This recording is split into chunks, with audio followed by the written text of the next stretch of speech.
Hello, and welcome back to the Fastball Sports Network. My name is Mark. I'm joined today by Frank. Frank, how are we doing today? We are doing great. I'm excited to talk about baseball because this season that just passed was awful for us Mets fans, and I'm ready to turn the page on last season and start looking forward to next season. So, Yeah, like you said, doing baseball today. Don't get to talk about baseball as much as we'd probably like to because we are miserable Met fans. And missing Dan today. Dan likes to come on for our baseball shows. He's a little under the weather, so hopefully we get him back soon. get And well soon, yeah, Dan. what was that? I said get well soon, Dan. There you go. And yeah, not a ton to talk about. The offseason just started. We can start off with the playoffs. The Braves obviously won the World Series. Frank, do you have any thoughts or feelings toward what happened, the ending, the Braves, anything in particular? All right, so just starting off really quickly, I want to talk about the Dodgers before we, jump just going on the playoff thing. The Dodgers are such a disappointment every single year, and I know it's hard to say for a team that wins 100 games a year, but when you get that far every single year, they've managed to win one World Series, and it was the 60-game season where there were COVID cancellations every other day, which is like, I don't want to take that away from them because it was a different circumstance, but it wasn't a Major League Baseball season. Like it wasn't Major League Baseball. It wasn't the grind of 162 games. It was certainly a grind. It was a different kind of grind, and we can respect that. You know what I mean? Like we could say, like, I don't want to take it completely away from them, but to me, like, they're just a disappointment. Like they get to where they need to be. And this year, you really felt the momentum for them. You're like, okay, there's no way they choke this away because they beat the Giants, who winded up finishing better than them in the standings. Crazy enough. Shout out to the Giants for a crazy year. But yeah, I mean, to me, the Dodgers are they're an enigma of like, listen, when we talk about our predictions for the West, the NL West coming up this season, we're going to have the Dodgers at the top. The Dodgers are going to be in the playoffs next year, but I don't think they're going to win the World Series. I mean, like this is so far out. We still have a free agency period, a potential lockout to go before we do any of that stuff. But it's just like, they have this reputation now as a team that just kind of blows it. And like, yes, they did have the 2020 COVID season, but can they sustain a full 162? The Muncy loss was huge. Like the Muncy loss was huge. But injuries are a part of the game at the same time. And the team that won the World Series had a way bigger loss than Max Muncy. And that's not me like putting down Max Muncy in any way. That's me telling you how great Ronald Acuna is, that he's literally that much better than Max Muncy, who is a great player in himself. So, I mean, just keep that in mind when we say that they got that injury, So I hear you 100%. I know that's kind of like a stigma, a narrative. The Dodgers choke, they never finish it. It is so hard in baseball, and it's not like other sports where you look at basketball, you look at, I guess, football to a degree when they have the elite quarterback, they have the LeBron James, where it's like they're just going to win. That one guy can carry them. That's not how baseball works. And you look at the Braves, they lost Acuna, but Eddie Rosario, his replacement, carried them to the World Series. That's how baseball works. If someone gets hot for a period of time, then that's how they catapult in. But like for sure with the Dodgers, every year they're picked as the favorites. They tend not to win every single time. I don't know. I don't look at it in the same light as you do, as it's like they're choking. It's just very, very difficult to win the World Series in baseball. I don't want to say like, I guess maybe saying that they're choking is the wrong thing to say, but it's just like they can't get the job done. You know what I mean? Like they can't get it done in a full 162 in a real season. Like it hasn't happened. Like I'm like, that's not me being negative or saying like there's something about it. Like that's a fact. Like it hasn't happened. They haven't gotten the job done when, everyone's at full strength for like a normal season and it's ready to go. Like they should have won this World Series. And I know it's hard to say that, like you said, with baseball, but they have so much more, they had so much more talent than everybody else. That's a fact. Like that's a fact. Trey Turner, Cody Bellinger was bad, and then he was good again in the playoffs. Like they traded for Max Scherzer with Walker Buehler. Like they both finished in the top 2 in Cy Young. Like they had so much talent. I'm not even talking about Mookie Betts. Like, I mean, they have so much talent. I get it. It's baseball. It's different, but they have an all-star at every position or a potential all-star at every position. AJ Pollock. You're saying all these players, but at the same time, they were throwing Matt Beaty and Albert Pujols out there in the playoffs, and they were throwing random relievers because Max Scherzer couldn't go in their biggest game of the year. So it's like, yeah, I know but that's the underperforming aspect of being a Dodger. Look, Max Scherzer will go somewhere, compete for a title, and pitch great next year. In the playoffs. So he'll probably go back to them. But I mean, he's 37 years old. He's kind of breaking down a little bit, and he couldn't show up when they needed him most. Oh, well, if he goes back to them, he's not going to pitch well in the playoffs next year. That's a frank proclamation. It's been There you said. go. There you go. I've spoken. No, I think it's fair though to have these feelings. At least I don't know if it's disdain that you'd call it, or if it's just how you feel about them overall. Because no, they are picked every single year to win 100 plus games, and they usually win the first round and lose in the second round or the World Series. But I know there's definitely asterisk around the 2020 season. I don't think anyone really views that as a real championship unless you're a Dodgers fan. But it's just, I don't know. I have a hard time giving anyone any amount of stuff in baseball when they don't win. I think it's the fact that, again, I'm a Mets fan, and they've now choked to the Nationals, who they were way better than, and the Braves, who they were way better than. So it's hard, you know. Though that doesn't make sense. What did you say? You're saying the Mets choked to them. That's not like Who? correct. The Nationals and the Braves. The Dodgers did. Oh, you said being a Mets fan. Yeah, the Dodgers, right? The Dodgers played the Nationals. I understand. I thought you were saying like the Mets choked to them. No. The Mets can't get out of their own way. They don't even make it. I understand now. Point where they.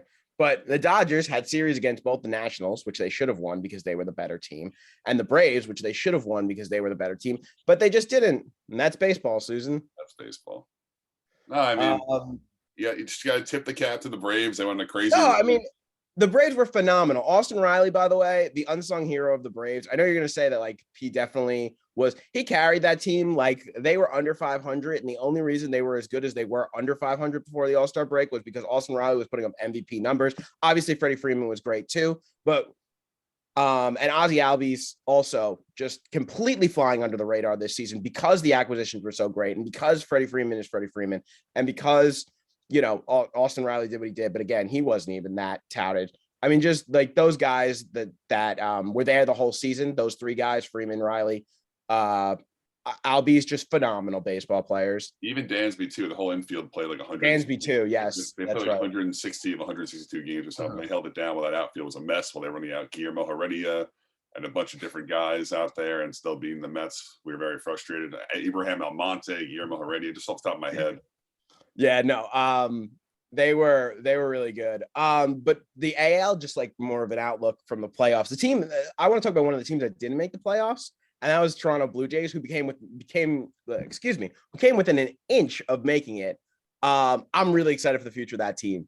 Like Vladdy and Bichette, and like if they bring back Simeon, who just had an absolutely monster season, like that team is just, they're so much fun. They're so young. They're so there's so much talent there. They can hit the ball so far and so well. Like I can't think of enough like accolades to give them. You know what I mean? Yeah. I really hope that they spend this offseason cementing the team around that, around that core that they have. So I'll play devil's advocate there because I have to. They just had every single thing go perfect for them. They didn't make the playoffs. And now Robbie Ray and Marcus Semien are free agents. Well, I think they bring back Semien, and I think if you're Semien, you kind of got to go back because it's like, it's one of those things where it's like, I hit so well there and they have such a good order, and it's like they can't really pay attention to him, or not pay attention to him, but like they can't. He doesn't want to go somewhere where they can focus in on him and be like, okay, Marcus Semien's in the lineup. Like if you go with Vlad and Bo and Semien, and I'm sure there's a name that I'm forgetting right now that's just as big to that group of, but like you can't like focus in on any of those guys. It's like that protection around the lineup where it's like we joked about Juan Soto, I think in the beginning or towards the middle of the year, and we said, why would you ever pitch to Juan Soto? Just don't pitch to it. Like Trey Turner's not there anymore. Just don't pitch to Juan Soto. And sure enough, Juan Soto was happy taking his walk every single time he got up at bat. But that's the smart thing to do. Like if Juan Soto goes 0 for 0 with 4 walks and you beat the Nationals 5-1, you're really happy. You know what I mean? And he scored the run because of the walk. Like that's what you have to do, right? But you can't do that if Semien goes back to the Blue Jays, right? You can't do that with Semien. So he doesn't want to go to a spot where he's going to be in that position. So I think if the Blue Jays offer him good money, he should go back. He obviously had some type of thing working there. And I think when players move teams, like, yes, they can be as effective, but also I think that there was some magic there and that might be hard to recapture somewhere else. I think that's definitely a thing. No, for sure. That's a fair point. I think with Semien, a little bit for me, I don't really know what he is. Like, I don't think there's any scenario where he hits 275 with 40 home runs next year like he did this year. I just can't see it happening. So you're going to pay a lot of money for a middle infielder who don't historically age well probably like a 5 or a 6 year deal, 20-25 per. And I think there's a real chance he hits 260 with 25 home runs next year. I feel like that is the theme of this offseason. There's a lot of unknown, both in the pitching and the hitting, but he just has a like a calmness about him, Semien, where like I think like even if you're right, even if he doesn't hit 40 home runs, I think he's going to be really just a solid player for most of the contract. Obviously, I don't. Did you mention how old he was? He's 31. All right, so 36 years old. So maybe it's a dud year at the last year of the contract. But I think at this age in sports, I don't think it's ridiculous to think that a baseball player could be full potential until age 35, even 36. You know what I mean? Yeah. You see what Tom Brady's doing in the NFL. Obviously, different sport, different way of going. But athletes are definitely getting more out of their careers. LeBron James. If you want to go into baseball, Nelson Cruz having like some of the best seasons of his career post 35. So, I mean, it's definitely possible. I think that there's probably a thought in baseball that 35 now is where you want the back years of the contract to start, as opposed to where maybe a few years ago it was like 32, 33, you know? So we're getting more athletes, and honestly, he's a good dude. And I hope we get more out of him, you know, because I like him. I like Semien. And I think like the general understanding and consensus among general managers and baseball teams is when you give out that big deal, you're almost okay or comfortable with the last year or two being duds. It's like, we accept that. We're paying for the first 4 or 5, whatever the years may be. It's a little frustrating, but I think it's something that you just have to do in today's baseball. I think the idea is if you get a bunch of playoff appearances and possibly a World Series, then no contract can be considered bad, unless of course that player never played to his potential in like from the jump. You know what I mean? Like if you get a World Series out of any like major contract, the Phillies, we'll take the Phillies for example. They got an MVP out of Bryce Harper. He's worth the contract that they're paying him right now, right? Like, yeah, no, for sure. And if they get a World Series out of the time Bryce Harper is, like that contract, I mean, maybe that's a bad example because Bryce Harper's one of the best players in baseball. He's one of only 4 players with multiple MVPs right now. And Pujols is on his last legs, and it's literally just him and Trout as like the big guy. I can't remember the 4th one, so that's probably a bad example. But maybe the Cardinals. I think the Cardinals are a better example with Nolan Arenado, right? Trading for that contract. If they get a World Series out of that group that they have right now, Nolan's contract. That's a fair example. Yeah, I like that one better. I'm gonna go with that one. I'm gonna go with Nolan. I was just thinking with your Blue Jays, what you were saying, like you're in the right. I agree with you. Like they're a fun, like young core of guys that are exciting to watch. It's just when you have 2 out of 3 MVP finalists and the Cy Young winner and you don't make the playoffs, it's not very encouraging for me. Well, there are weaknesses, but I think now that you're legit, right? You have legit, like Vladdy was not legit until this season. You know what I mean? Like everyone knew he had the potential, but now Vladdy steps into the box next year. You're afraid of him as a pitcher. You know what I mean? Like he's one of those guys now, like, and he took that jump in the season and great for him. I know that I would definitely get down on him in the past where I'd say like, this guy has all the hype and just has not realized any potential. Same thing with Bichette. Like he's legit. He's a legit hitter. So now that they have that, they can actually put like a full team around where like Robbie Ray did win a Cy Young, but when in signing him, I don't think anybody was expecting a Cy Young in Toronto. Now they can sign guys where they expect like good things. Like Ray was like, oh, like maybe he might have a nice season, turn his career around, and then we'll see where it goes from there. You know what I mean? Yeah. But now it's not.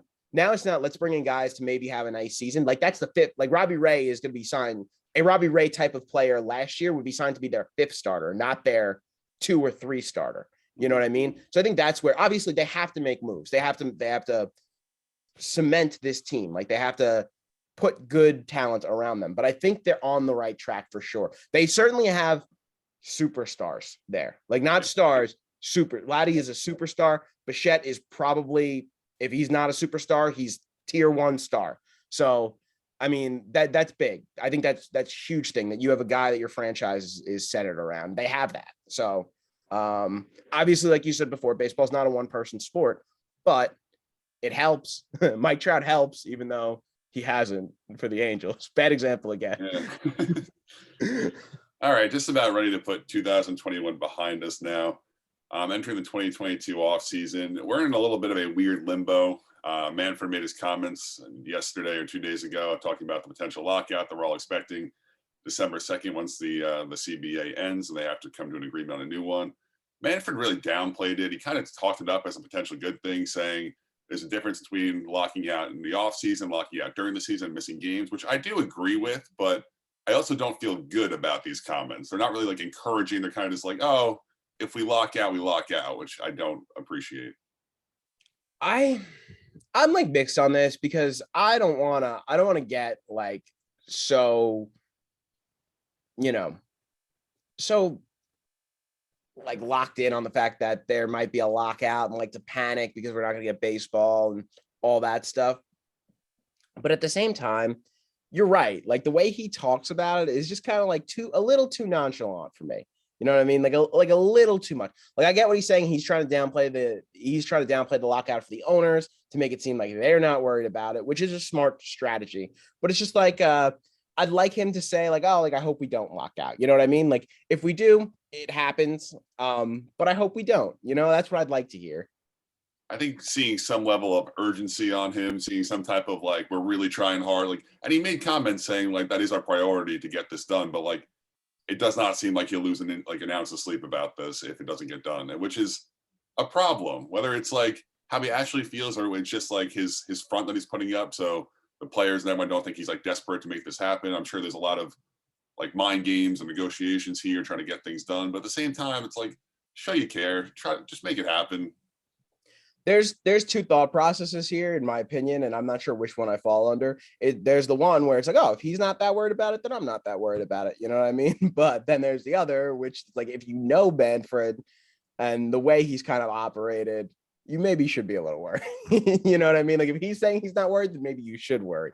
But yeah, it's gonna be interesting to see. I think baseball owners and baseball players are the most stubborn groups of negotiators in the history of unions and like ownership groups in like terms of like the four major sports leagues in between the NBA, NHL, MLB, and NFL. Like the NFL owners are fickle, but the players aren't that bad. The NBA players are fickle, but the owners aren't that bad. But in baseball, there's no give or take. You know what I mean? They Oh, it's both both of them. It's both of them, yeah. 100%. For anyone who Like that's thinks what I'm that, saying. Like you can go to the other leagues and you can find where it's like, oh, okay, well, like NBA, like the players take and the owners give. That's just the way it works with the star power in the NBA. The NFL, the owners take and the players give because that's the way things work out in the NFL. But in baseball, they both have that take. So it's going to be interesting to see how this plays out. We always have like those random like player voices. Like Blake Snell was big during the COVID lockouts. I wonder who's going to be the player hero this time around. Who's going to be talking about the league and all of the wrongdoings of the league? I'm going to be very interested to see. Follow on Twitter. it'll probably be Stroman. All right, listen, Stroman. That's good. Good for Stroman.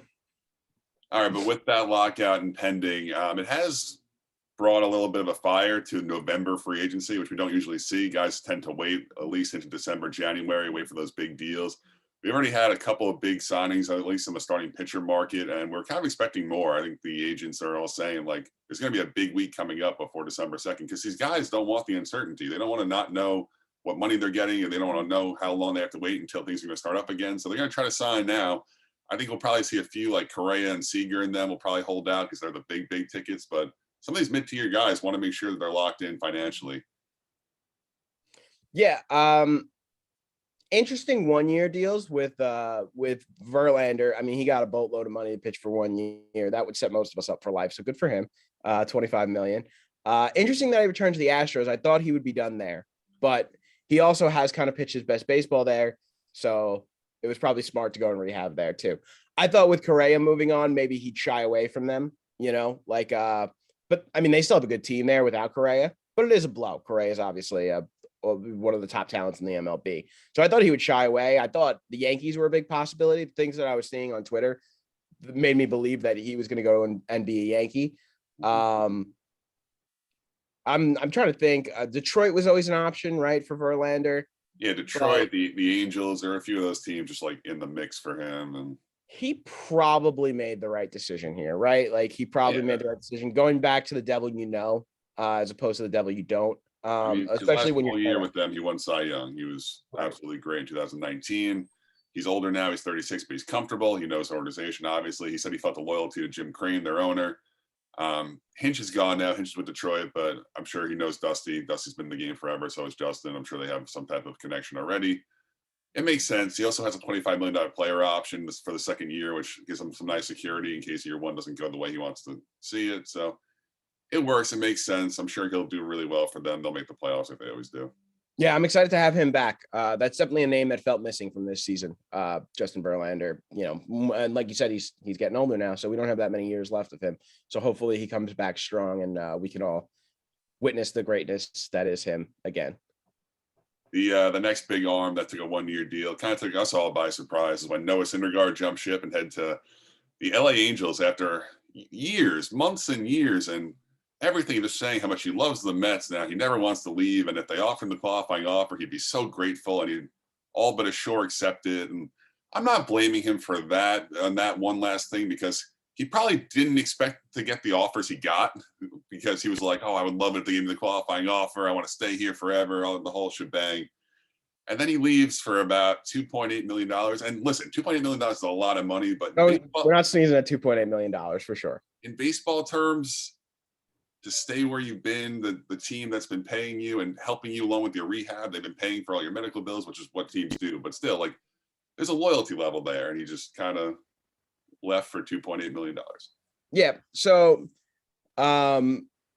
you said the $2.8 million. So, I was listening to the radio. They were talking about this. Obviously, New York sports radio is crazy. So, anytime something like this happens, we talk about it to like a nauseum level. So they were saying that after lawyer fees and not lawyer fees, agent fees and state taxes, because California actually has way higher state taxes than New York, if you could believe. New York pays pretty high state taxes. That's always something that goes against New York sports teams getting free agents. Like that's one of the only things that hurts New York sports teams. That and the fact that all the sports teams are pretty bad here now. But he's actually only making $500,000 more. And again, $500,000 is nothing to sneeze at. If somebody offered me $500,000 right now, I'd be very, very happy. But it is kind of, from a Mets standpoint, it's kind of stinks. And I do look, I don't look at him in the best light right now. I will say the one thing to just play for, like, again, that devil's advocate, to be on his side. So he talked about the uncertainty with the Mets. And I think we don't know, like, we're the biggest of big Met fans. We have no clue what's going to happen with the Mets this offseason, right? We don't know. We know that they're kind of interested in Chris Bryant, and that's about it. Like, we have Marcus Stroman out there, right? We don't know if they're bringing Marcus Stroman back, if they plan to bring him. We have nothing, no word on Marcus Stroman. We don't know where their interest lies with him, right? There's a bunch of pitchers available, both by trade and by free agency. We don't know what the Mets are planning to do at all. Hopefully that picture starts to become clear now that they have a GM in place. But when he talks about uncertainty, I do buy it. Oh, like a tiny bit. But to me, Noah Syndergaard was going to be in the rotation if he pitched. Like, even if he was the fifth pitcher, he was going to be in the rotation. The Mets weren't going to sign 4 pitchers better. You know what I mean? Like Taijuan Walker's in the rotation. Jacob deGrom's in the rotation, right? Everybody else is pretty much a question. We want to say David Peterson's probably going to be in the Mets rotation this season, but we don't. Carrasco's locked in. Carrasco, Taijuan Walker are locked in, and then the rest of the spots are up in the air. I don't want to talk about Carlos Carrasco today, but yes, Carrasco. So there's 2 spots. Again, like I said, we don't really know what's happening with Stroman. They definitely need to sign a 6th because of the way Jake gets hurt and the way Carrasco was getting hurt and the way Taijuan Walker finished the season. They need like a 6th legit guy. But I just find it hard to believe that they weren't going to etch out some time for Noah Syndergaard. I don't really agree with the uncertainty. I get it. I get what he's saying, but they have their pitching coach in place in Jeremy Hefner. So Noah already knows him. They have the same medical staff that Noah's been working with for years. And obviously he's familiar with New York. He knows where he's living. He knows his situation. The other stuff isn't really on him. The other stuff shouldn't really be in his mind, what type of team they put out there. Like, the things that he's worrying about are in place with the pitching coach and the medical staff. Like, he shouldn't be worried about who. I mean, I guess the manager is an important thing, but at the same time, like, it shouldn't be on you. Like, oh, I don't know who's going to play left field for us. I don't know who's going to play third base. It's like, Right. No, it's not your. if he bought into any of that, like if he said any of that stuff, like that's the only thing that He wasn't I would be specific. He concerned just said about uncertainty. if I were Noah Syndergaard would be playing time, like getting the opportunity to make sure I have the stuff, like the time to rehab. And with Los Angeles, he's 100% getting that time. They don't have one pitcher better than him that doesn't also play DH. So, yeah, I mean, like that's what I would be concerned about. Also, heard the talk that this could be his last big payday. He knows that this is going to be his last big payday, which let's see him pitch a few times first, people. Like let's see. Before we decide that he's definitely done. But it's a possibility, you know, sometimes people just don't come back from injuries like that. And he was having trouble adapting his game when he came up. He was like one of the only 5 pitchers that were throwing 100 miles an hour. So it was tough to see him. You know what I mean? Then everyone started throwing 100 miles an hour, and he kind of had trouble adapting once bats started adapting to that. So we'll see. He's gonna have a lot of work to do in Los Angeles because he's gonna have to again make that next step, and he's gonna have to rehab from this injury. So good luck to him, or also bad luck to him. You know, I don't really know how I feel, but I don't really hold ill will toward him in that regard. Like, I'm not rooting against him. I don't think it's that big of a deal from the baseball perspective because we haven't had him in 2 years anyway. Like, I think we obviously could use him with our current state. Our current pitching state is kind of in shambles, but it's just, you don't even know what he is right now. We're gonna have to wait and see what he is. He wasn't throwing his curveball when he came back last year. He only came back for 2 innings. I mean, that was his pitch. He threw the 94-mile-per-hour slider, and that was probably what blew out his elbow, you got to assume. So now he wasn't throwing that when he came back. He was only throwing fastballs. I'm guessing he's going to throw some type of off-speed pitch now for the Angels. He can't just throw fastballs in the MLB, but I don't know. I just can't really see it going too well for him. Yeah, like I like you said, like I don't think it was ever really about a baseball perspective for us Mets fans. It was more of a that's our guy. You know what I mean? Like we've been touting Thor from the rooftop since he's come up. You know. So it hurts in that perspective, but you're right. From a baseball perspective, I'd much rather them go and get somebody who's got a little bit better track record over the last few years that we know is going to be solid, a little less injury prone. But we'll see. Then the Mets actually have to go out and do that now. Okay, we didn't get Noah Syndergaard for $19 million.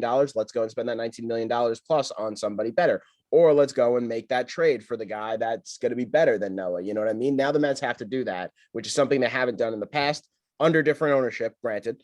But they have to go and do that now. And Noah has to now go and prove that he can pitch well so he can get another big contract next year. So, you know, it stinks for both of them, but, you know. And that's a great transition while we're talking about what the Mets need to do next. The Mets finally named a GM in Billy Epler. It's been a long time as Sandy and Steve have been trying to find someone. A lot of teams would not let their people interview with the Mets. A lot of people just said no to the opportunity. Finally got their guy. Cohen doubled down yesterday in his press conference saying, I pretty much told Billy and Sandy they can have whatever they want money-wise, financially, which is a very encouraging, nice thing to hear as a Mets fan. Say you're Billy Epler right now, and you can go out and you can do whatever you want. Whether it's 1 move, 2 moves, what are you thinking? What do you want to go do? How are you feeling? What's the situation? All right. So the first thing I'm doing if I'm Billy Epler is you work on the pitching, you work on the rotation, because the Mets historically, they pitch well. Like that's what they do.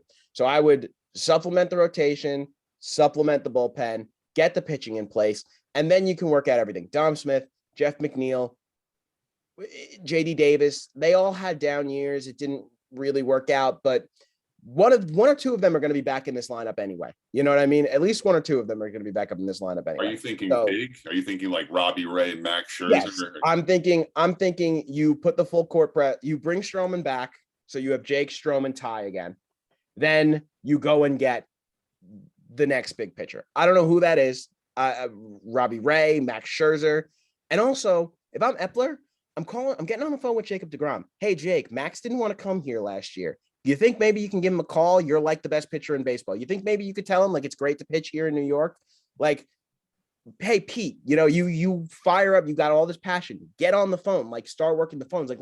Like you look at that clubhouse, you look at the way they look, like they all really like each other. You know what I mean? Like they're all best friends. A bunch of them were at Pete's wedding the other day. Like you see that commodity that they have for each other. Get on the phone, start calling people. But if I'm the Mets, I'm building that rotation first. Give me a starter that somebody's going to fear every single time out. You know what I mean? Look at the Dodgers. We talked about that lineup all you want, but their plan going to the season was Bueller, Bauer, who obviously we don't have to talk about the stuff that that's happening with him, but good, bad, or whatever, he was a good pitcher. So their plan was to beat you with pitching, and they won how many games? And they replaced Bauer with Scherzer when Bauer, was no longer able to pitch. So beat them with pitching, go out, get the pitching in place. And then you could bring in, I mean, I think they're going to get a big hitter, right? Like, I think that's at the end of the day that they're going to have to go out. They need to, grab a Correa or a Chris Bryant, or I don't think Corey Seager's in the cards for the Mets. I don't think it's a fit, honestly, which a little bit of shame because he's probably the best hitter of the three of those guys, right? He's probably the best hitter of the three of those guys, and that's what the Mets need more than anything else. But Correa is really solid. KB is more of like one of those guys where I feel like he's so hit or miss, so I'm hoping he hits. But yeah, no, I think they're gonna wind up eventually getting a big hitter, but they need to keep that rotation solid. And if that's not bringing back Stroman, because he's going to make a lot of money, so I could see a world where maybe they don't want to pay Stroman all that money, then they better put somebody in his place that pitched to a 3 over the last 3 seasons. That's all I have to, you know what I mean? Or has pitched to a 3 recently. Like if you're not going to bring him back, fine. You don't want to pay him all that money. You're not sure if he's legit, fine. But what he's done over the last 3 seasons has been pretty legit, and you better bring somebody in who has close to that resume. That's what I have to say, like about that. That makes sense. That makes a lot of sense. I think for me, I do want to lean a little bit more offensively. I get what you're saying. The Mets have been built on pitching forever. It also hasn't really worked. I know like that's been their whole franchise, and I want to see them, I think, go a little bit lesser with the pitching, but more, instead of high talent, more like mid-tier guys where they go out and get like 2 or 3 solid, like 3 starters to fill out the rotation. It doesn't really work great, but you can always make that big trade. And if you're in the race at the trade deadline, bringing that big piece, there's always big pitchers out there. I want to see them really just focus on the offense, because we watch every game. They would score 2 runs every single game. If Pete didn't hit a home run, they wouldn't score. It was Pete and Nimmo and no one else. And it was just, it's very, very frustrating when you have 2 very elite players in Nimmo and Pete, but they only score when it's the first, third, sixth. It's every 3 innings they have a chance to score a run. And that's very, very hard to do, especially with this pitching staff who they kind of fell off at the end, but they really did their part for the first 4 or 5 months of the season. Oh, they were over 500 at the All-Star break, and it was only because of the pitching.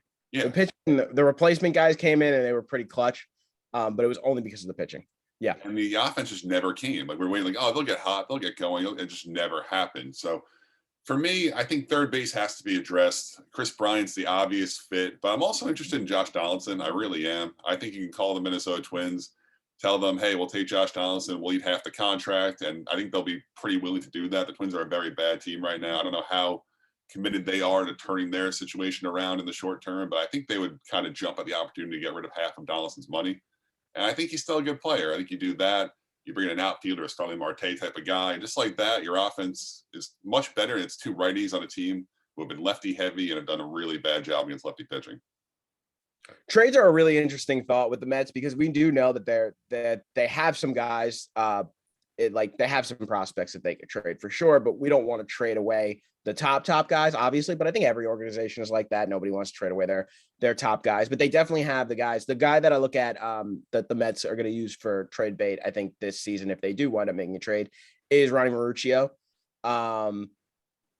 He's kind of blocked, they have, if they plan on bringing Javi back or signing a KB or Correa, that's it. Like that's all the positions. That's second, third, and short. He's not going to play on this team for, those contracts are going to be, 5, 6, 7 years, and Francisco Lindor has 10 starting this year. So I think it's definitely like they can definitely get somebody good in a trade. You know what I mean? Like they could definitely get somebody good. The name that I look at that I want them to trade for, which I don't even know if he's on the trade block or not, but there's always rumors, and it's Ketel Marte because they need a center fielder. He's young. He'll be a cheap option too because he's still, he's still on his service time.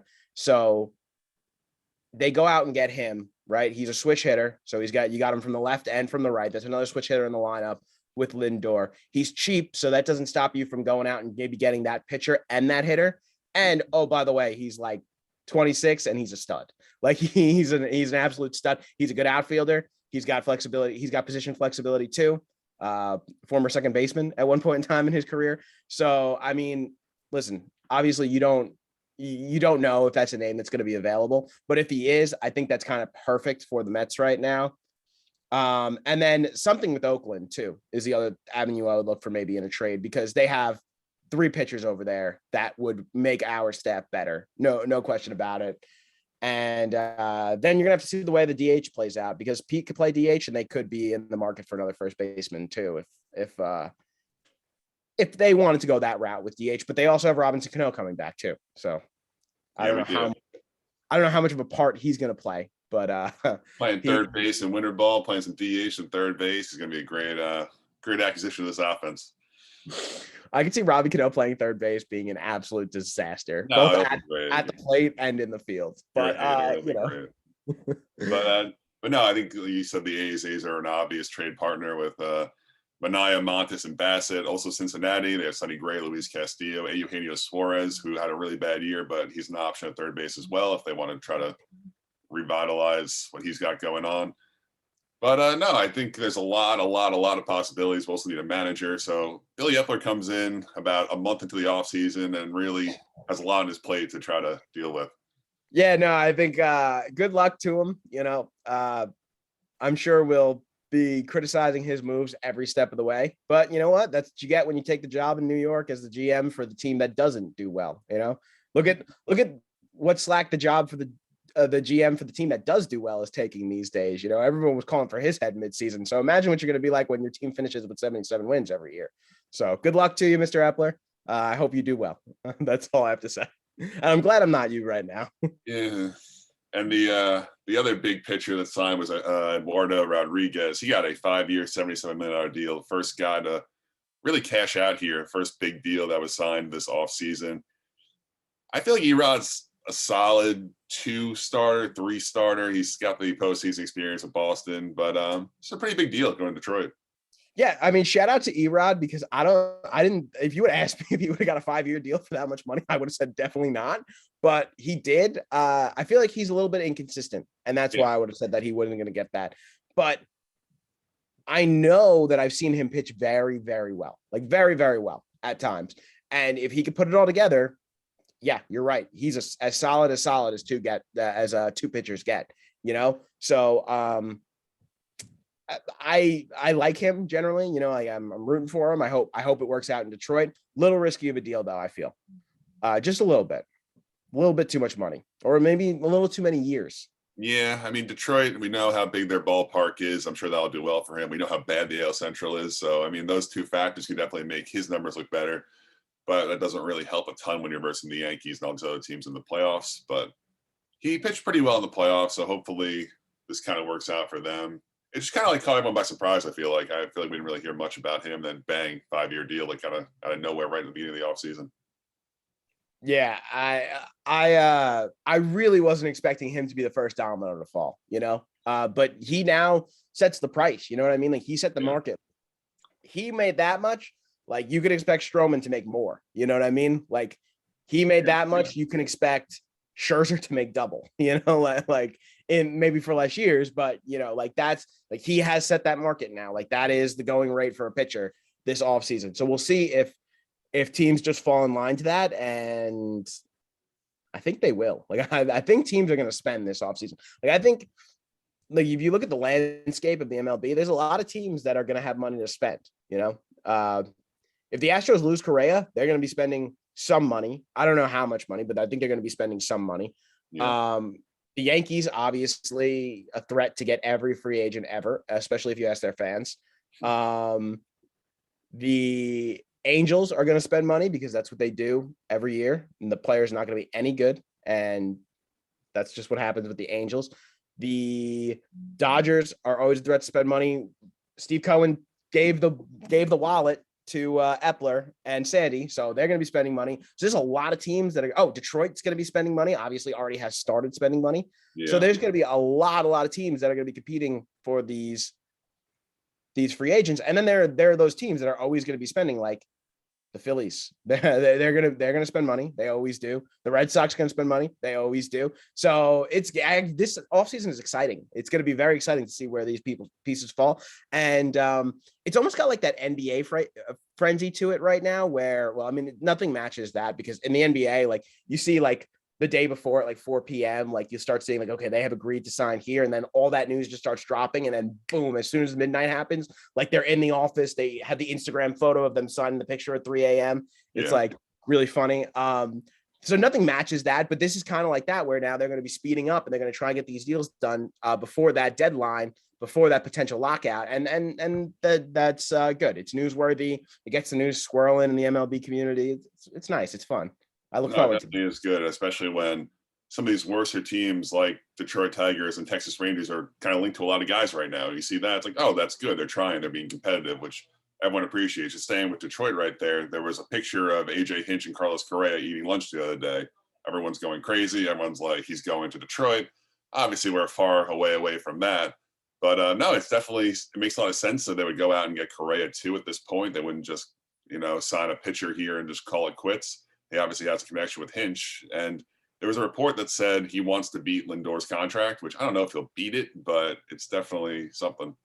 So you and I have gone over the numbers, right? Correa versus Lindor. Like, we've sat down and actually done that. And they are very similar players, very similar players. Lindor's a better fielder. You can't take that away from him. But that being said, Carlos Correa is not a bad fielder. Like, he's a very, very good fielder too. Hitting wise, Correa's probably got a little bit more pop to his bat. And Lindor's probably a little bit better with the average. They are very similar players. So if he wants to get close to that contract, I don't think that's unreasonable. I think the deal itself for Lindor was unreasonable. But now, again, the Mets have set that market for $341, right? $341 million. I kind of feel like Correa will age better too, just like the way he's built. Yeah, I could see that. He's also a little bit younger, right? No, I think Lindor's younger. They're probably like the same age. Okay, so he wants 10 years, $341 million. I think he gets 10 years, $300 million. 300, 320. It sounds something in that range. Because if you're going to spend $300 million, and so it's like you're the Yankees, right? And you're trying to get Correa, and you're the Angels and you're trying to get Correa. Obviously, I'm just throwing random teams out there. Like, don't take any of this, right?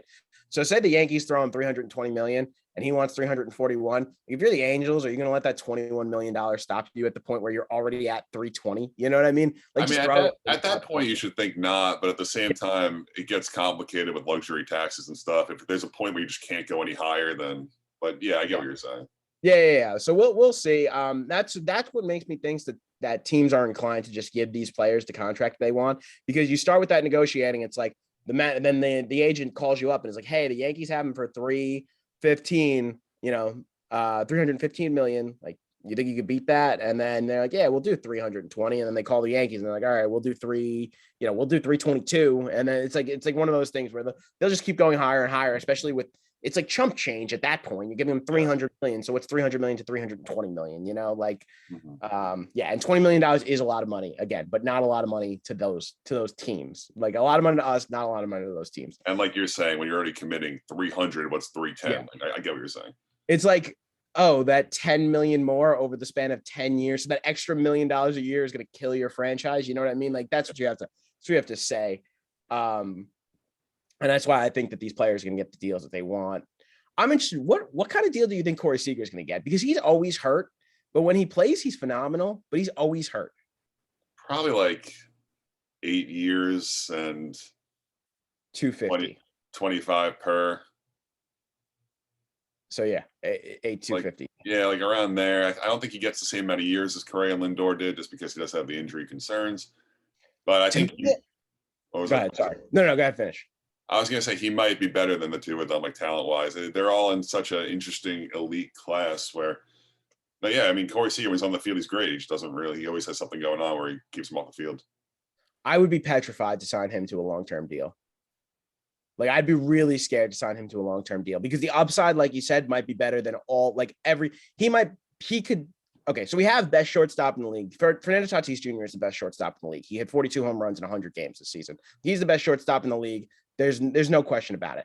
After him, the conversation is very wide open, and it could be Corey Seager. Like Corey Seager could definitely be the second best shortstop in the league. But he could also play 4 of the 8 years you're giving him. You know what I mean? Like he's one of those guys where it's like, yeah, he'll play 4 years and he'll bat 300 and he'll hit 29, 30, 40 home runs, in those years. But in between, he's going to give you he might play today, but there's something sore. Like, you know what I mean? Like, no, yeah, that's definitely a legitimate concern. I think with Corey, it's something that kind of jumps off the page in me that I like more than everyone else is just his hit tool is so elite and so much better than Correa and Lindor's. You just know if he's playing, he's going to hit 290. And like, there's really no uncertainty there. Also, he's like one of the top guys in hitting velocity. Like he's like one of the top guys batting average and like over 95 mile per hour plus, which like historically means he's going to age well or age better than guys who don't hit velocity well at a younger age. And we do that, you're probably going to move him off shortstop, probably move him to third base. He's like 6'5", so it makes sense to move him to third. I feel like you get him off short, he probably stays a little bit more healthy, more durable. But no, there's definitely a ton of concern. I think there is more risk with him than the other two players. I mean, Lindor's already signed. We shouldn't even be comparing Lindor and these two. It's really him versus. Well, I'm just saying, like in terms of like shortstop hierarchy, not like Lindor got the big deal, so that's why we compare him to them. You know what I mean? Like obviously, like we're stuck. I mean, we get to the pleasure of watching Lindor for the next 10 years. Did I say stuck? I didn't mean that. It could be good. It could be. It could be bad. Anyway, we won't talk about that right now. I have another question. Freddie Freeman, the best free agent available this season that won't be available? He's not going to leave the Braves. Out of all those guys, though, Correa, KB, at least hitting wise, he's the best, right? Like he's the best player available. He's the most solid. You're not worried about the injuries. Yeah. I love Nick Castellanos' bat too, but Freddie's definitely better. Yeah. It would be very interesting to see. I think the Yankees should put the full court press on that. I think that probably their best fit. But like you said, we don't think he's leaving the Braves. But who knows? That evil empire Yankee, that's like on brand for them, right? So yeah, I mean everything right now is just a lot of rumors swirling around. There's not really much concrete evidence. I know that the Yankees have met with all the guys. They met with all the shortstops. They met with Freddie. The report came out. They don't want to go long term with Correa or Seager. They want to go like a stopgap guy. So for me, that's like a Trevor Story or like someone like that. And then because they have short, really a stopgap. I don't think he gets the big deal now. He's coming off a really poor year. He also has the core's uncertainty to him. I think he's looking at like a 1 year, 2 year deal, maybe like some opt outs, and then he'll go back into the market next year. That's what I'm thinking at least. So I could be wrong, but it's gonna be interesting. Yeah, I don't want the Mets to get him either. No, it sounds like a bad idea as well. Just anybody with uncertainty. That's why I really want. I think Correa would be the best fit out of all these guys because he's the most concrete. You know what I mean? Like he's the most level out of all these guys. Like he doesn't get he might not get as high as a Chris Bryant, but he will not get as low as Chris Bryant gets. You know what I mean? Yeah. So I think like he would be the most solid thing. And then obviously we haven't talked about Javi Baez when we talked about the Mets, but the expectation for us, at least, I think both of us is we want them to bring him back. Like we are talking like he's going to be in the lineup next year, or we want him to be in the lineup next year. I don't know. He's gotten attention from the Red Sox. Yeah. So that's not a team that I want to be bidding against because they're good and Chaim Bloom really knows what he's doing over there. So that's not a team so I'm a little concerned about that, but hopefully the Mets I think the Yankees could be a threat there too if Javi was to sign a short-term deal. I mean, he should be looking at like a 5-6 year deal. I think he deserves it. But if he was to go short the first one and try to like get a big deal next time around, like I think the Yankees are a real threat there as well, which would definitely be really, really tough because he played really well for the Mets and it seemed like a good fit. It seems like he should be a Met for the extended future.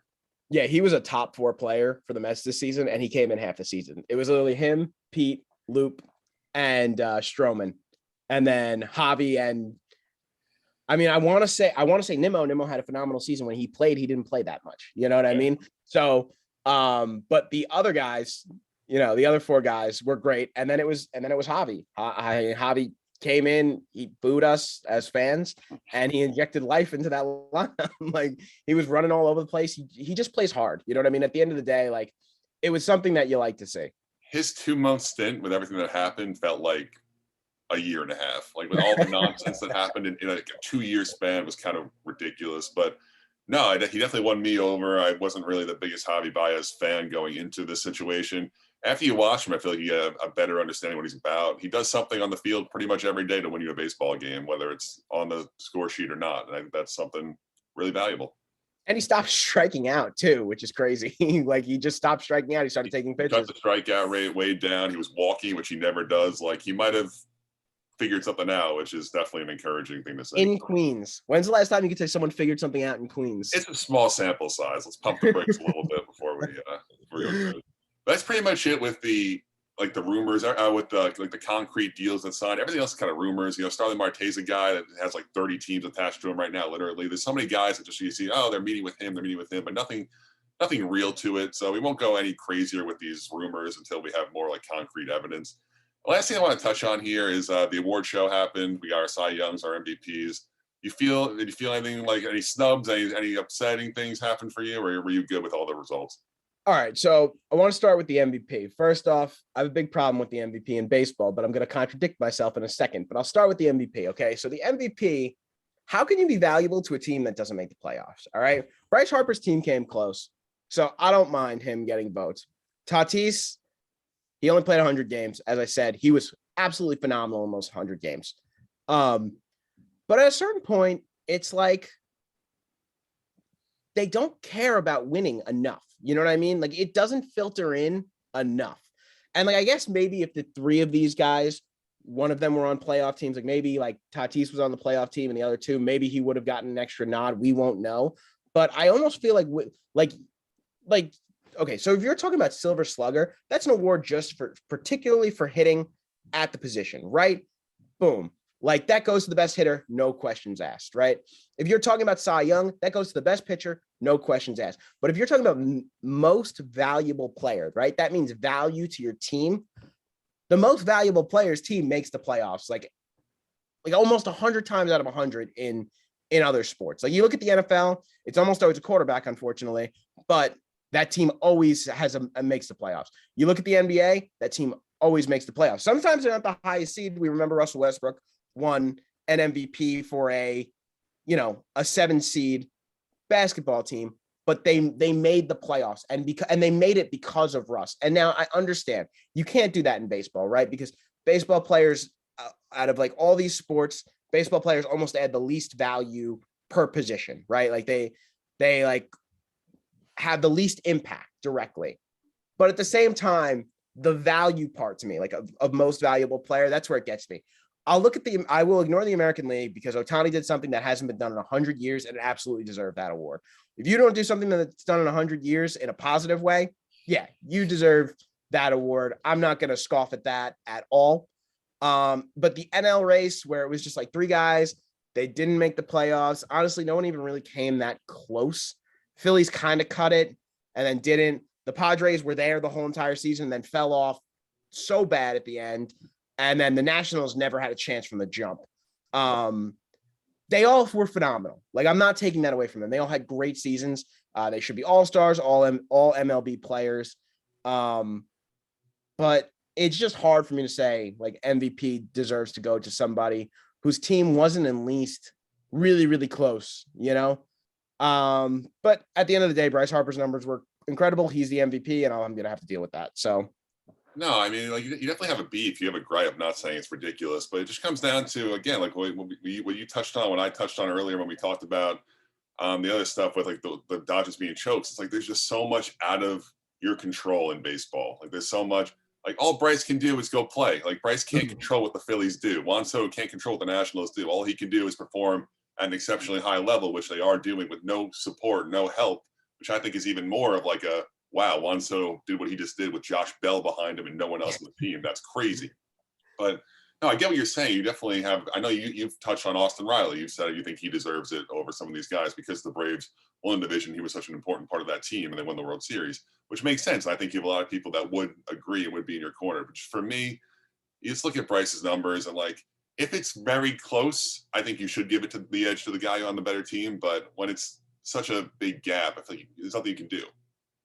I would have liked to see if maybe Riley played just not and again, not bashing Riley's play, but I would like to see if Riley played just like a little bit better. You know what I mean? That 300 was a 315 and that 30 home runs was 35 home runs, because then his numbers still aren't better than Bryce. You know what I mean? Like that's Yeah. still not, those still aren't better than Bryce, but they would have been more comparable. It'd be You know close what the I gap. mean? It'd be close the gap a little more. Yeah. And see how the voting would have lasted then. I don't know. I guess this is something that I'm going to have to see. I mean, Trout has won it, what, 3 times?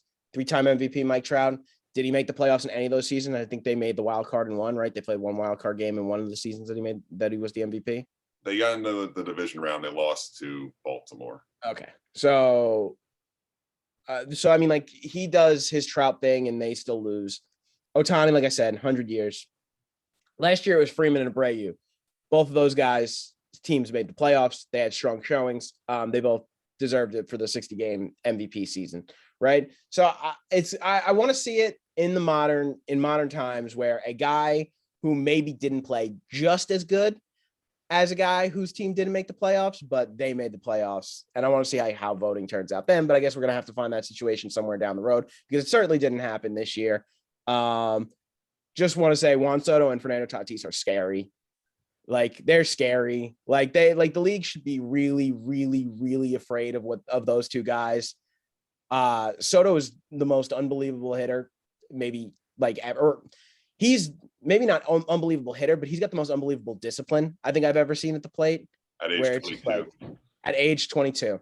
And Tatis is a firecracker. Like you can't say anything else. Like he is just so much fun, and just watch out. The league needs to watch out because between those two guys and Vladdy, it's really a new wave, and it's cool. You know, it's like that next wave of baseball is really coming. Like, and those three guys are leading the way. Like, it's fun. Sure. Did you see, and Acuna was hurt. Oh, and Acuna too. Yeah. Did you see Tatis is not having the surgery? I feel bad for him because he has all the makings to be one of the greatest of all time. Like you see it in the speed. He's shown that he could be a good fielder. He's shown that maybe he's not the greatest fielder. So we have to see what we can take away from that. But if injuries derail this career, it's going to be so upsetting. It's going to rob just baseball in general because he is literally, to me, I love him, obviously. I'm a huge Tatis fan, but to me, he's the most entertaining player in the league to watch. Like he's got a great bat. He can hit for power. He can hit for contact. He steals bases. He makes amazing plays in the field. Yeah. Like he's everything great about baseball. Either him or Shohei are the face of the sport right now. Shohei, yes. Shohei too. Obviously he's incredible in his own different way. I love their they have different styles, you know what I mean? Like Tatis is hard, fast, in your face, right? And then Ohtani's so smooth and cool and just calm, and it works beautifully. They're perfect foils of each other. And yeah, those two are the faces of baseball right now, and deservedly so. You think Ohtani repeats? Maybe not MVP, but do you think he can have? I don't know if he's going to hit how many home runs did he hit? 45 home runs or something like that. Yeah. Oh. So I don't think he's going to hit 47 home runs again next year, but I don't think anybody that hits 47 home runs in one year usually does it the next year. You know what I mean? I don't think that's not a knock on Ohtani. No. But do you think he can do 35, 280, pitch to a 3, or pitch to 3-5? I don't think that's insane to think about what we just saw him do. I mean, there's definitely regression coming. I don't think we'll ever see again what he just did last year with the 48 home runs and the 140 innings of a 2.8 or whatever it was, and 150 strikeouts and 130 innings. So there's definitely a lot of room to drop off. Also, it's his body that you're kind of. I had him in fantasy this year, as you know. I was kind of always waiting, he's going to get hurt. There's something going to happen here where he's going to say, and he never did, which was he had some start skip and stuff, which I was fine with. I was cool with that. Keep hitting, do your thing. But he kind of just felt he's going to go on the IL. And I wonder if he didn't because of the MVP situation. I wonder if he was playing with something, because his numbers in the second half did fall off. He got some start skipped and stuff. So I wonder if he kind of just pushed through that, because otherwise he was on a last place Angels team. Nothing really mattered besides the race against Vlad. So I wonder if that was the thing that happened. I just can't see it happening again. I don't know if I don't want to be a hater or something. He's still going to be a huge impact player. I still think he can hit 30 home runs in his sleep. I don't know if the pitching can kind of match up to the hitting, but you just got to hope he stays healthy. I hope for the game of baseball that Shohei Ohtani continues to play. I mean, obviously, like you said, he's not going to play the way that he did, but I hope for baseball that he continues to play at a high level, both pitching and hitting, because it's something to see. I mean, like you think about it, it's really, when we say it has been done in 100 years, we literally mean it. Really? Yeah. It has not been done in 100 years. Like, that's not an exaggeration. Babe Ruth was the last player to do anything like this. And you hear the stories about Babe Ruth. He's like probably the most famous baseball player of all time, right? It's Babe Ruth. Like, he's the guy for baseball. And this guy is doing Babe Ruth things in the 21st century, like in 2020. Like, that's crazy to me. You try and wrap your head around that, but it's like I said, it's great for the game, and I hope he continues to play great. I think he's one of those guys. But going into the other awards, NL Cy Young, I think a lot of people thought it was going to be Scherzer. Like, I think a lot of people thought it was going to be Scherzer, but I'm happy for Corbin Burns. He pitched so good this season. He was so good. So, like, yeah, I think it was one of those races, one of those few races that were really like all out there for anyone to win. I wasn't really following this one that closely after Jake got hurt. Like, DeGrom got hurt, I just didn't really care anymore about what happened. They were all a second place guy. They were all worse than Jake, and it was just an unfortunate event. But and then I watched the show. I watched the award show on MLB Network this past week, and I look at everyone's numbers, and I was baffled that Zach Wheeler did not win this award. Like, actually, how did they not give him this award? Where I get it, Corbin Burns had a 2.5 ERA to Zach's 2.7. Zach Wheeler had like 58 more innings than Corbin Burns. Corbin Burns had like 3 injuries. When you have 58 more innings than the next guy, how in the world do you not give it to him? You know what? The reason why I think Corbin Burns won over Scherzer and Wheeler? Corbin Burns was phenomenal from the jump of the season, and Scherzer's season started good and then kind of went like up and down, and then he got traded to the Dodgers and he was great for the rest of the season. Wheeler, I just don't remember anyone really making a big deal out of Wheeler in the beginning of the season. And I think the reason why they won it is because Corbin Burns started the season on fire and he ended the season on fire. And obviously he got injured, but like, I mean, you pitch to a 2.45, you don't really ever have bad stretches there. I think that's why Burns won it, just because we were talking about Corbin Burns the entire season. Look what this guy's doing. Look what the Brewers staff is doing. He was the ace on the staff that did great with Freddie Peralta and Brandon Woodruff too. So that might've been what made him stand out too, that he was like leading a staff of great pitchers too. So, but yeah, no, Wheels has a legitimate gripe. He probably should have gotten maybe a few more votes. It's just, you think about that though. You think about the impact of the game, all those innings that you don't have to put on your relievers, all those innings that you're out there for, and it's also to his detriment. Like, because he has a 2.7, he has a 2.7 to Corbin's 2.5, like I said, but he's out there for so many more opportunities to get hit when you're out there for so many more innings. Where I'm sure there were days where he didn't have his best stuff, but he still went out there and pitched. Like, I don't know. I think there's something to that. I know there were definitely some games too where Girardi left him out there too long and he kind of blew up in the 8th or the 9th innings. It's just like, I don't know. And also WAR, they're crazy with WAR. His WAR was like 2 better than Corbin Burns. So he was like 7 to 5. I was just sitting there like, what are we doing here? I don't know. It was absolutely, he absolutely has a legitimate beef. But at the end of the day, the thing where I'll leave it is Corbin Burns had a great season. Like, regardless of what Corbin Burns did have a phenomenal season. So it's not like the Cy Young went to somebody unworthy, maybe just a little less worthy than another person. And that's the NL. The AL, okay, I'm not gonna take a shot at the Yankees here, but Garrett Cole didn't deserve to be Cy Young this year. The way he ended the season was bad, and then that wild card performance, I know it had nothing to do with it, but don't buy for 1 second that the writers didn't see the way he went out in that wild card game and maybe had at least a little bit of judgment on that. He threw up a few stinkers down the stretch when the Yankees could have won games, avoided having to go to Boston. I mean, look, Robbie Ray had better numbers all around. So yeah, I don't think this one was even like a race per se. Like, I just kind of looked at it. I was like, yeah, Ray's better in every category. Like, wow, I saw a lot of people complaining about Garrett Cole, and they happen to be Yankee fans. Again, sorry, Yankee fans. I'm not going after you, but I am kind of going after you right now because it's ridiculous. Just let Robbie Ray have his moment. He may never have it again. Garrett Cole will have another moment. I promise you that. That didn't really feel. I don't even know who finished third in that. Who was the third? It was Lance Lynn who didn't have a chance to win. Yeah. Okay. So I mean, congratulations to Robbie Ray. Good job, Garrett Cole. We'll see you again next year in the AL Cy Young race.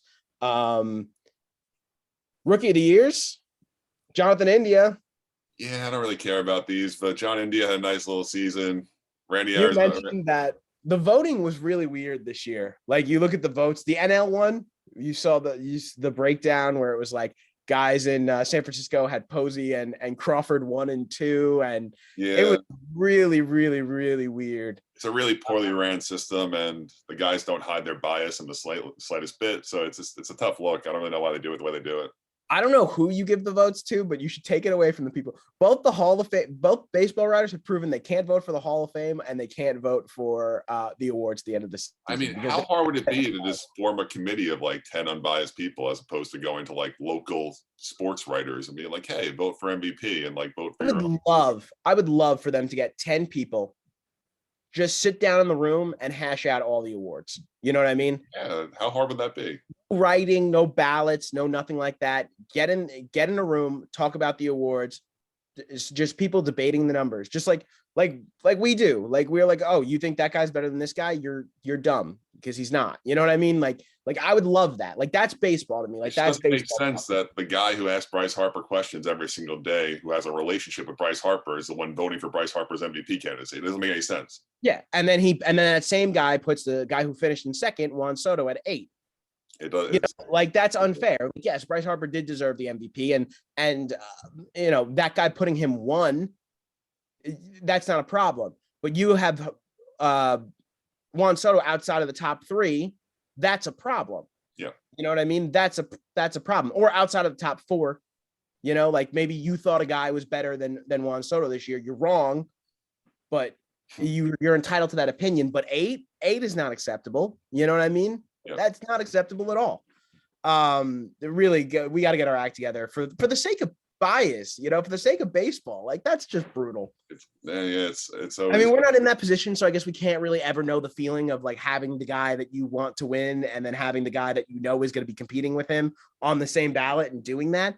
But like, if it's me and I'm the Philadelphia writer and I really want Bryce Harper to win, then I'm putting Bryce Harper 1, and I'm putting Fernando Tatis 2, and then I'm putting like Austin Riley 3, and then I'll put Juan Soto 4, and then at least it looks like you know what you're talking about. You know what I mean? No, like, of course, at least try to make it look good. Yeah, but I mean that's ridiculous. My dad always says, it's a great line, always makes me laugh. He says baseball is the best sport, but it's the worst ran.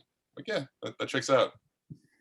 I mean, we do have a lot to talk about, and we're talking about dysfunctional ballots for awards. We're talking about lockouts, so we're getting quicker free agents. Like, yeah, it is. Then no truer words have ever been spoken because it is dysfunctional and it's great. Yeah. So just to recap, our MVPs, we got Ohtani and Harper. Our Cy Youngs, we have Corbin Burns and Robbie Ray. Our Rookie of the Year is Jonathan India and Randy Arozarena. And that's kind of it there for that. Is there anything else you want to touch on these fronts?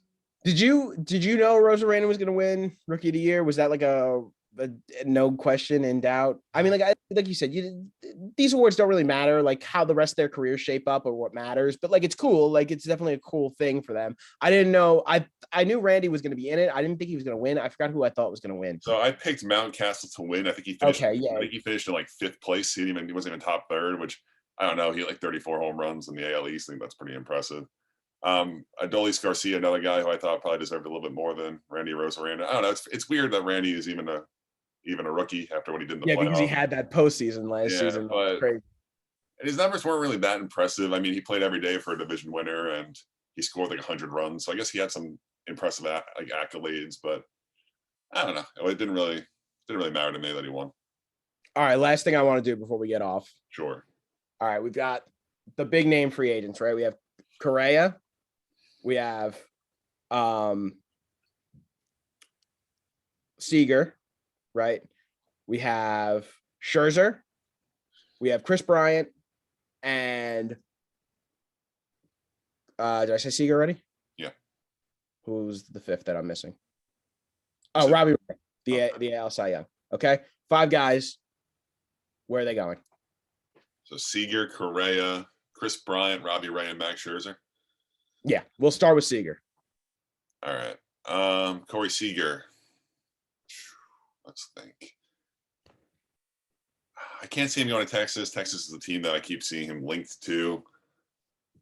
Going back to the Dodgers is kind of boring. I'll say he goes to the Angels. I'll say I'm Artie going to say the Moreno. Yankees. Okay. I'm going to say Seager goes to the Yankees because he's boring and they're boring. And that, no, I'm kidding. No, because he's exactly what the Yankees need, if we're being honest, right? He's going to hit for that contact that they absolutely desperately need. And he's got pop to go along with that contact. That's something the Yankees need so badly. All right. Carlos Correa. Detroit. Feel good about the Tigers.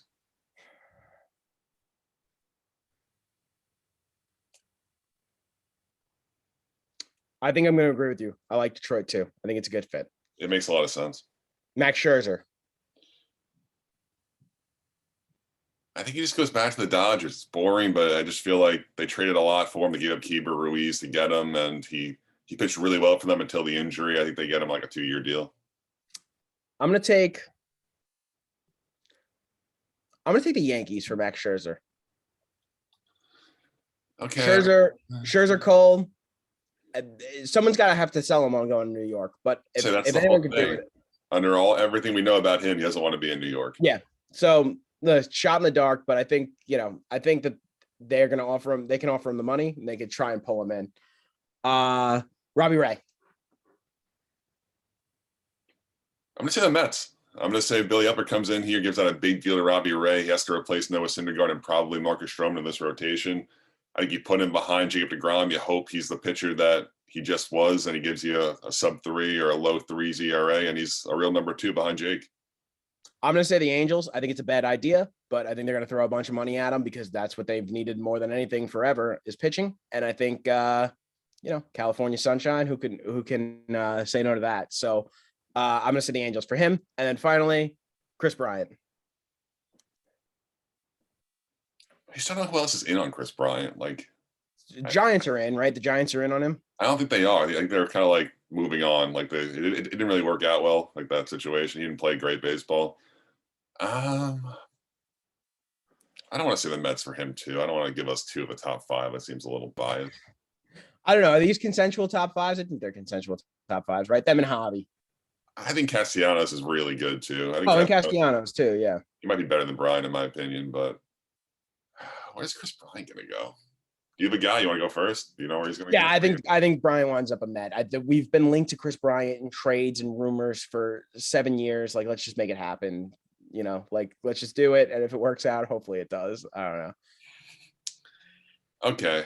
I'll say the Dodgers. I don't know if it makes a ton of sense, but I think they'll make it work. They're losing Corey Seager. They're probably losing Chris Taylor. Bring him in there, put him in the outfield. Justin Turner's getting up there in age. Can move him to third base later on. I think it makes sense.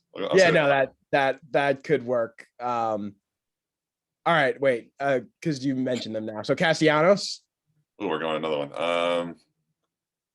I'll say the Mets. I'll say Billy Epler gets Castellanos for right field.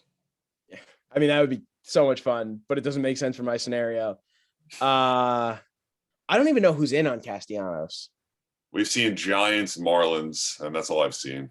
All right, so if the Giants are going to lose Chris Bryant, then they're going to get into Castellanos. That's my idea. Marlins are interesting too, though. I don't think they're quite ready to bring in those. They're still like a season or 2 away. I feel like from spending that money, but I guess if you give them a long-term deal, And then Javi Baez, but I think we're both going to say the same thing here.